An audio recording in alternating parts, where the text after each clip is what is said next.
तो आईपीएल की जजमेंट पे या उनके परफॉर्मेंस पे क्या कोच को चुने जाना सही है?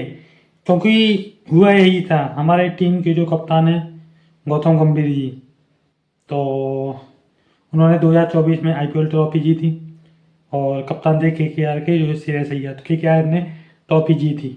तो इसके बाद बहुत जोरों शोरों से हल्ला हुआ सोशल मीडिया पे कि अब गौतम गंभीर जी को कप्तान जो है हेड कोच बनाया जाए। तो सिंपल सी बात है, अब जब लोग कहेंगे सोशल मीडिया पे अन्य प्लेटफॉर्म के माध्यम से कि हाँ ठीक है, गौतम गंभीर जी ने जो आईपीएल ट्रॉफी जिताई है, तो ठीक है, हम एज हेड कोच उनको टीम इंडिया में सेलेक्ट कर देते हैं। तो हुआ ऐसा भी, अब वो टीम इंडिया के हेड कोच बन गए। तो जब से भाई हमारे गौतम जी हेड कोच बने, तो उसके बाद खासकर मैं टेस्ट की बात कर रहा हूँ, टेस्ट क्रिकेट में जो हमारा डाउनफॉल आया है वो इतना किसी भी कोच के जो है करियर में नहीं आया। मैं उनकी बुराई नहीं कर रहा हूँ, एक बात बता रहा हूँ, क्योंकि जिस प्रकार लोग उनको ट्रोल करते हैं इस हिसाब से बता रहा हूँ।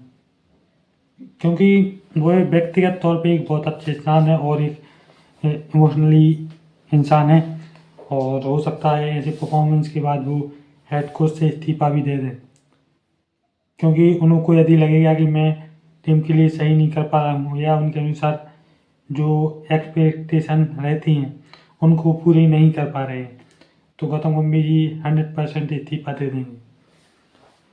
लेकिन मैं अभी इस चीज़ पर नहीं जाऊँगा। अब हम टेस्ट क्रिकेट की बात करें तो न्यूजीलैंड से सिर्फ हम वेस्ट इंडीज़ से जो है सीरीज जीते हैं टेस्ट की। इसके बाद न्यूजीलैंड से हारे, और जो अपने अभी साउथ अफ्रीका से तो क्लीन स्वीप से हारे हैं।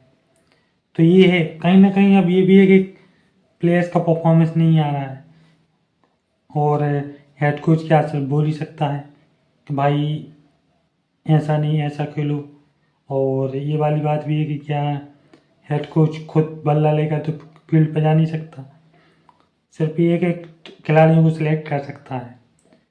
तो उनके मुताबिक उन्होंने टीम को सिलेक्ट किया, हालांकि शुभमन गिल चोटिल हो गए थे, तो उनकी जगह पे जो श्रेयस अय्यर को कप्तान बनाया।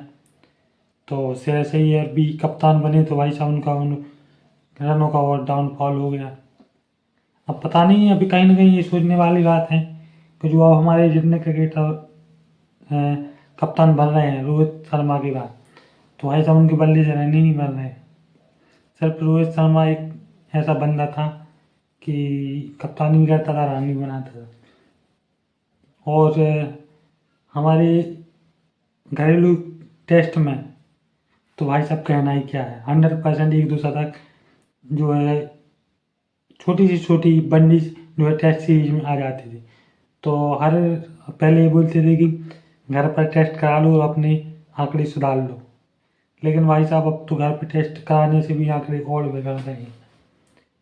क्योंकि क्या बात करें हमारे परफॉर्मेंस की, पहली पारी 201 पे ऑल आउट हुई और दूसरी पारी 140 पे ऑल आउट। यहाँ पर इन्होंने और भी इज्जती करावा दी।